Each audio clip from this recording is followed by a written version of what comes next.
Hello everyone, Kurt Olfer here, and welcome back to another episode from Hellfighter Labs. Today we continue on in 5th Master Dagger, and we're going to be looking at a rotational action that we may see with some of his grabbed onto us. Now, as before, we've talked about how this is off of that first strike, and again, whether that, ultimately, I think that's what the theory is. However, some of these you may go to something else immediately before you go, rather than something else. Not necessarily certain on that, but that's the theory of what we're working for this. And this right here is working on how you may utilize, instead of it being the concept of breaking the arm inward on it, how we may break it outward. It's another way for us to find the lower lock and another way of being able to find the leg. It's exceptionally nasty, and I'm excited to show it here and to showcase it. So with that being the case here, let's take a look. Okay, this week here we're going to be looking at something, again, that once is another way of getting into the lower lock. And Fury even states in this that it's even more sure with an armor. Based upon what we're seeing here, this is it's a really nasty play. And actually, it's kind of a point to what we were taught. I was taught earlier on in the Marine Corps with the concept of like rotating someone's arm and how you bow. We call it bowing to Elvis, where like you literally take someone's arm and it basically causes pressure, which gives you the way to kind of trace inside to cause the person's arm to get into a lock. Horrible stuff. Okay, so the image shows this right here. Mr. Connor grabs on, poor Connor. And off this right here again, so what we see is we see this position, and Fury talks about giving the person a turn, right? So my feet being spaced like this, I can imagine I'm going this direction. Going this direction right here just puts the dagger right here. So if I'm in this position here, I start rotating off to my right side. As he pulls the dagger, I'm right here in the spot. So he can hit me. I'm not really doing anything right there to stop him. So the rotation, in my opinion, is we're going to be going off of this. We're going to be utilizing both the stubby leg to turn ourselves into the direction to cause him to rotate, okay? What I was taught in some of the training that we did in the Marines was, again, we call this thing called the bow to Elvis. And all we did was, especially when someone does the Hollywood choke, in this case, you come across here, you grab on, and you can do, other hand comes up, and off this, I'm going to turn him over, and I'm just going to bow to Elvis. That already in itself is horrible, right? Not to mention, he's entangled in my cloth right here. This is a bad time for him, okay? But Fury doesn't stop there. What's Fury's answer to violence? More violence. So, in this case, again, what happens is, off of 5th Master, I grab in here, I'm going to turn, I'm going to rotate. I'm not doing anything yet. You can already see how Connor has got to move if he does not want to get hurt. That's a very important thing about this. I know. All the pressure is concentrated in my wrist. It's kind of hard to see past the hands here, but my wrist is being torqued inward, which is causing the turn. And my hands aren't even doing anything yet. When I decided to do just a little bit of the bow to the Elvis, it's enough to get him to bring it down this way. Just slightly, just ever so slightly this way. So, off of this, because we don't want to actually injure Connor's wrist, as I rotate him this way, I now have the ability, I'm in a spot where I can start bringing him, as Fury tells us, into the lower lock. And I'm on this side now. The other part that he talks about is that I can grab you with my left hand, this leg in here, and with a turn, I will throw you to the ground. So what that looks at a very slow pace here, nice and slow, he grabs in, off of this, boom, and maybe off this right here, I turn. So remember, 5th Master, it might be a bang into something right here, but it also might be, I'm in and I'm immediately turning into a roll. This shape right here is what we are achieving. From this shape, do I come down? Do I come over? Does he come up? What options do we have with this? Do I have to come over top from this? So 5th Master's here. So off of this, I take this, I'm going to rotate and turn him around this way. Automatically, that turns him down. And as he comes forward with this, I'm going to grab my left hand up here, turn, lock, twist. I'm in the lower lock. Thing about this right here, which is one of the big things that has to happen with this, is if I just sit here with this, the dagger is still in play.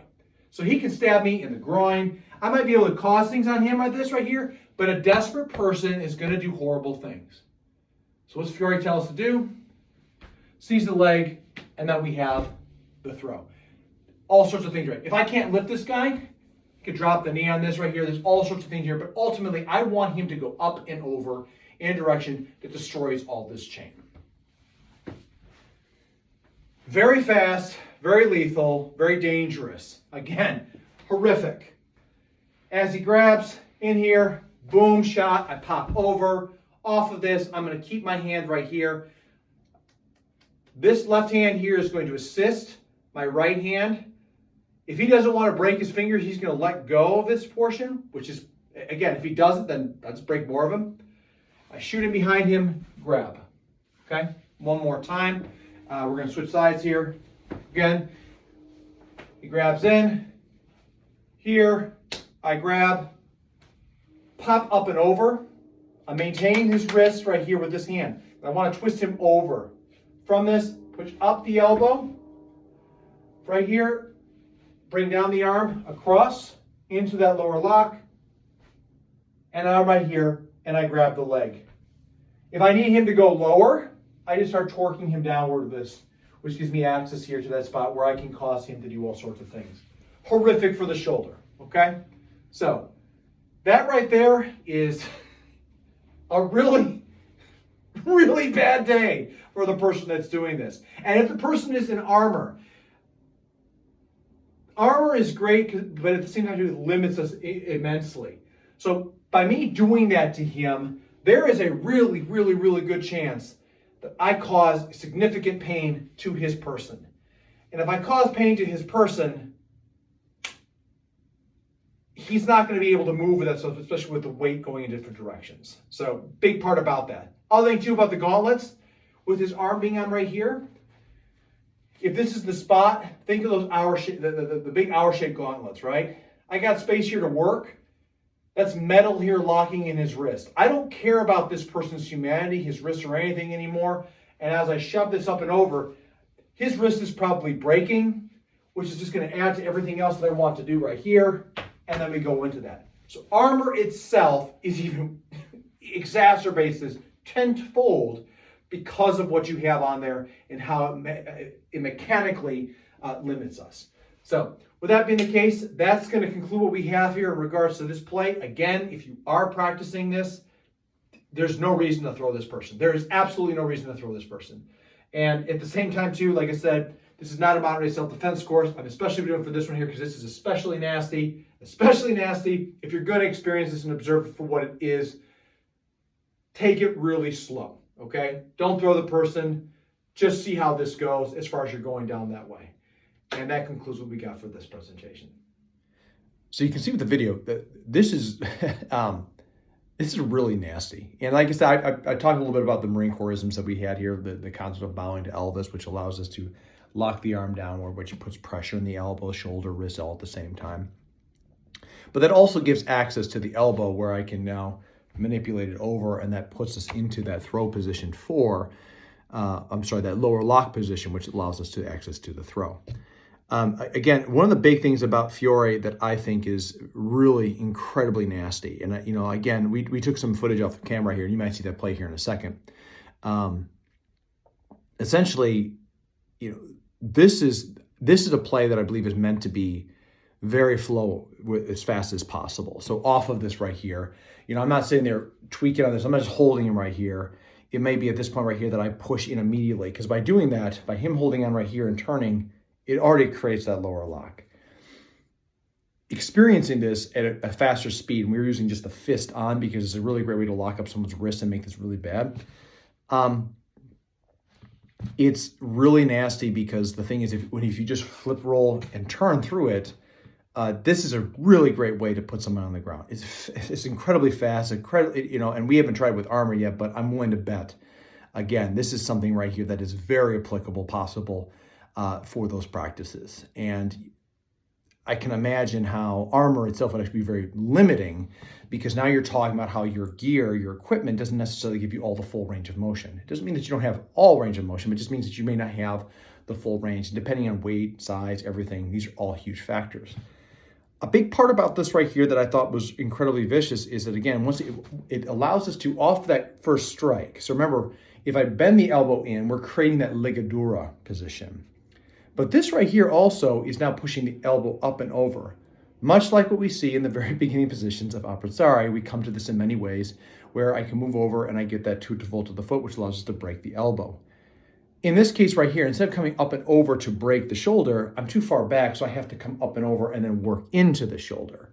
So it's just another way of being able to reverse arm lock into a lower position that allows us to control and or throw an opponent. So if you are practicing this with everybody out there, again, I'm going to encourage you, please be with a martial arts trainer out there. This is not something here to tour out and just play with.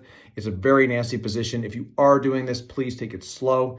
And again, safety considerations for all fifth master. One of the things we do, because this is, in my opinion, is made to lock up the wrist and grab and really make it really horrible. A good practice is to put the fist on the person's chest, as you've seen with that little clip that's been playing down here. That way right here, you're not going to lock up the person's wrist and twist them around and cause these other problems, because that's a thing. That's a big thing when it comes down to fifth master. I think that's a huge part about what you're trying to do here is lock and reverse that in them by the grip. And whether it's a BJJ or even like a modern day self-defense course, and they'll talk about how you can use somebody who's grabbing on you to lock them into different places. Gi grabs work both ways. That's how I was taught when I did it, and that was years ago. So please, that's just how I understand it. But regardless, that's going to wrap up the video here. And again, like I said, it's a complicated one. However, once again, the complexity of Fiore is not that it's very hard to move around with. The complexity of Fiore is that it is simple, which does not make it easy. It's if you know if you just put together the basic mechanics, like we've talked about from Appazzari to this, then ultimately right here, all these things become available and really horrific. This is how I see it. So if you are practicing it, please be safe out there.